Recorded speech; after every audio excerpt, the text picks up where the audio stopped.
No existe nada más injusto y al mismo tiempo que traiga tanto alivio que alguien asuma la culpa de lo cual nosotros somos los verdaderos culpables.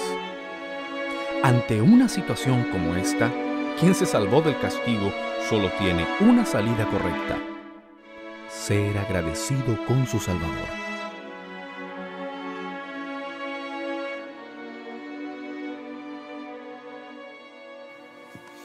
Hola mis amigos, ¿qué tal? ¿Todo bien? Bueno, aquí estamos para estudiar la palabra de Dios. Esta serie ha sido una bendición, una serie sobre la verdad, las verdades bíblicas. Y el tema de hoy es la verdad sobre el plan de la salvación. Prepara tu corazón, porque este tema es impresionante. Ya estamos con la Biblia abierta en manos. Por favor, tome su Biblia y escúchame, no solamente con su oído, escúchame por favor con el corazón. Aquí estamos para leer Romanos. Por favor, abra la Biblia conmigo en Romanos capítulo 5, versículo 12. Mira, así como el pecado entró en el mundo por un hombre y por el pecado la muerte, así la muerte pasó a todos los hombres, pues todos pecaron. Interessante, este versículo menciona que todos pecaram. Agora vamos a confirmar esta ideia em Romanos capítulo 3, versículo 23. Porquanto todos pecaram, escúchame, todos pecaram e han caído de la gloria de Dios. Entonces, Romanos 3 y Romanos capítulo 5 están de acuerdo, están hablando acerca de la condición humana, acerca de lo que pasó con el hombre después que el pecado entró en este planeta, en la vida humana. Ahora, tengo aquí la confirmación de que todos pecaron. Ahora, ¿cómo es este tema? Todos pecaron, pero ¿qué pasó? Tenemos que saber los detalles. Y por eso estoy buscando en la Biblia lo que está escrito en Génesis capítulo 6, versículo 5. Escrito está: el Señor vio que la maldad de los hombres era mucha en la tierra y que todo designio de los pensamientos del corazón de ellos era de continuo solo el mal. Mira que este versículo de Génesis confirma que la naturaleza humana, confirma que la maldad, o sea, que el pecado llevó al hombre a vivir una vida de corrupción. La corrupción mental, la corrupción emocional, la corrupción del cuerpo, la corrupción espiritual. La Biblia dice que todos pecaron. Y la Biblia ahora confirma en Génesis que además de que el pecado entró en la vida humana, la corrupción dominó prácticamente la vida humana. La Biblia menciona algo más y yo quiero leer lo que está escrito en Salmo capítulo 51. Salmo 51, vamos para este Salmo 51, versículo 5. 51:5 de Salmo. Esse é um salmo interessantíssimo porque habla acerca de arrependimiento de David depois de cometer um pecado com uma outra senhora. Mira, Salmo 51, versículo 5. En cambio, en maldad nací yo, y en pecado me concebió mi madre. Viste que David menciona que nació en pecado. O sea, nosotros somos pecadores desde el nacimiento, porque el pecado entró en la vida humana a través de Adán y Eva, por una obra del diablo, del maligno. De esta manera, todos los seres humanos cuando nacen, ya nacen con esta naturaleza pecaminosa. Como menciona David, David menciona que nació en pecado. Claro, yo también, tú también, todos nosotros nacimos en pecado. Y el pecado trajo consecuencias impresionantes en la vida humana. Mira lo que está escrito en Romanos capítulo 7, versículo 15. El apóstol Pablo menciona de la siguiente manera: realmente no entiendo lo que me pasa, porque no hago lo que quiero, sino lo que aborrezco. ¿Viste? O sea, aquí estamos viendo la lucha interna, la lucha espiritual, una lucha de las dos naturalezas, la naturaleza humana pecaminosa y la naturaleza divina, espiritual. Así que tú y yo somos pecadores. No hay una persona en este planeta que no sea pecadora. Todos somos pecadores. Ahora, hay un problema terrible, porque la Biblia menciona en Romanos 6, versículo 23, que la paga del pecado es la muerte. Así que tú eres pecador, yo soy pecador. Y tú sabes cuál es la consecuencia del pecado, cuál es la paga del pecado, es la muerte eterna. Entonces yo pregunto, ¿tú quieres morir eternamente? ¿Tú quieres morir para siempre? La respuesta es no, pastor. No, claro que no. Yo también no. Ninguna persona desea morir para siempre. Ninguna persona. Ahora, si nosotros estamos de acuerdo que somos pecadores y no queremos morir eternamente, la pregunta es, ¿cuál sería la solución? ¿Cuál sería la manera para que nosotros logremos tener la vida eterna? Ahí entra entonces la promesa de Dios. Y la promesa de Dios está aquí en el libro de Isaías. Isaías capítulo 7, versículo 14. Por tanto, el Señor mismo os dará una señal. La Virgen concebirá y dará a luz un hijo. Y se llamará Emmanuel, que significa Dios con nosotros. Bueno, Cristo vino a esa tierra con un propósito muy claro, muy definido. Cristo vino aquí para justamente salvar a los seres humanos. Y la única manera de salvar a los seres humanos sería a través de su muerte en la cruz. Por este motivo, por amar a los seres humanos, por amor a nosotros, Cristo murió en la cruz. La muerte de Cristo en la cruz era para pagar nuestra deuda.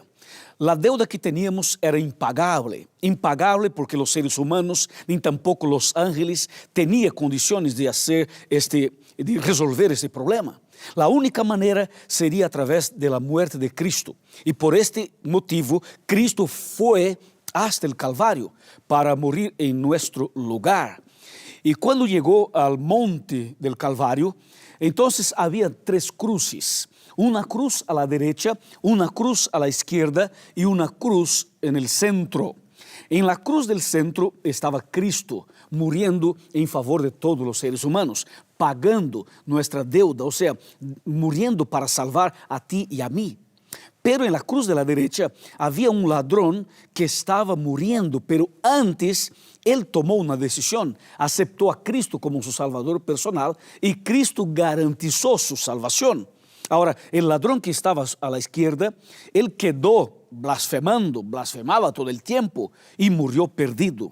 Esto significa que cuando Cristo fue entonces levantado en la cruz, cuando Cristo murió en la cruz, normalmente la Biblia menciona que hay 2 tipos de reacciones, o sea, hay 2 tipos de personas que cuando miran a Cristo toman decisiones diferentes.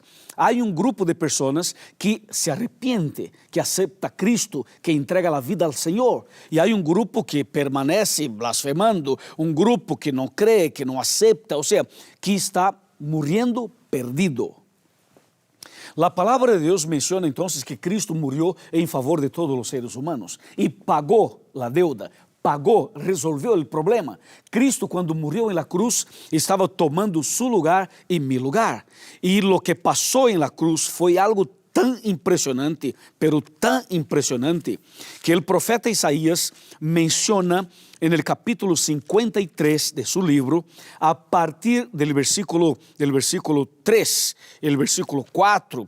Vamos a empezar con el número 4, que dice así: sin embargo, Él llevó nuestras enfermedades y sufrió nuestros dolores, y nosotros lo tuvimos por azotado, por herido de Dios y abatido. Pero Él fue herido por nuestras rebeliones, molido por nuestros pecados. El castigo de nuestra paz fue sobre Él, y por su llaga fuimos sanados. Todos nos descarriamos como ovejas, cada cual se desvió por su camino, pero el Señor cargó sobre él el pecado de todos nosotros. Ahora número 7, angustiado y afligido, no abrió su boca. Como cordero fue llevado al matadero y como oveja ante sus transquiladores. Emudeció y no abrió su boca. Este capítulo toca profundamente mi corazón, porque aquí hay una descripción con detalles de lo que pasó con Cristo en la cruz. Cristo realmente fue preso, juzgado, condenado y llevado al Calvario. Y allí en el Calvario Cristo pasó realmente por un sufrimiento que nunca en la historia del mundo hubo algo igual. Y Cristo, como un cordero llevado a un matadero, Cristo fue crucificado en nuestro lugar, porque nosotros somos pecadores y la paga del pecado es la muerte eterna, y Cristo tomó nuestro lugar y murió en nuestro lugar.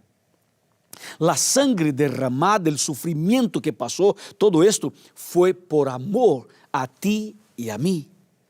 Yo voy a tomar asiento aquí en la silla y quiero conversar, hablar un poquito más contigo sobre este tema.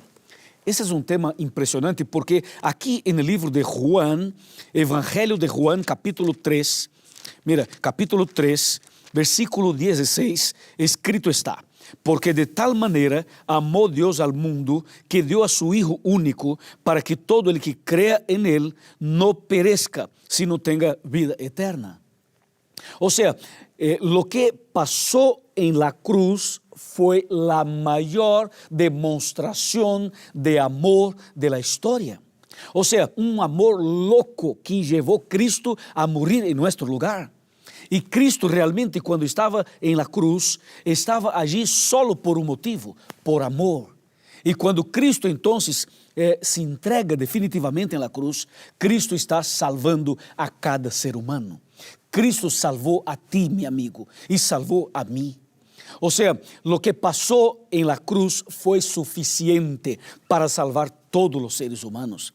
De esta manera, yo quiero que sepas de una forma muy clara que hoy, aquí, en este lugar, aquí, en este hogar, en su casa, en mi casa, en todos los lugares del mundo, donde hay un ser humano, hay possibilidade real de salvação.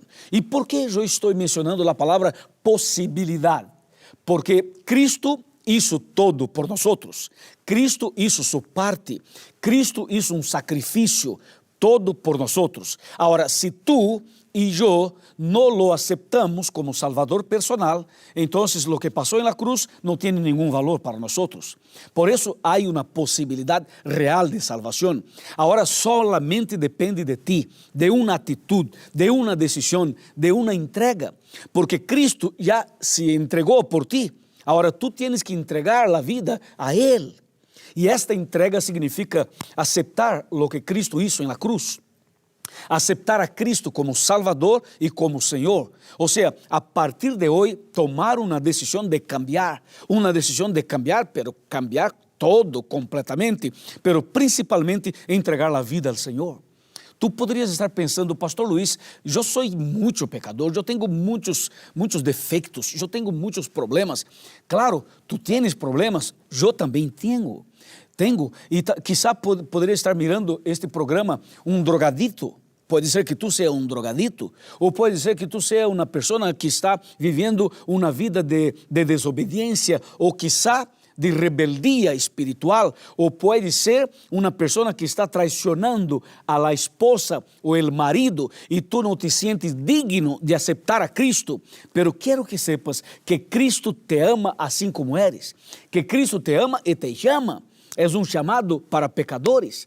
Cristo está chamando os pecadores para aceitar a salvação.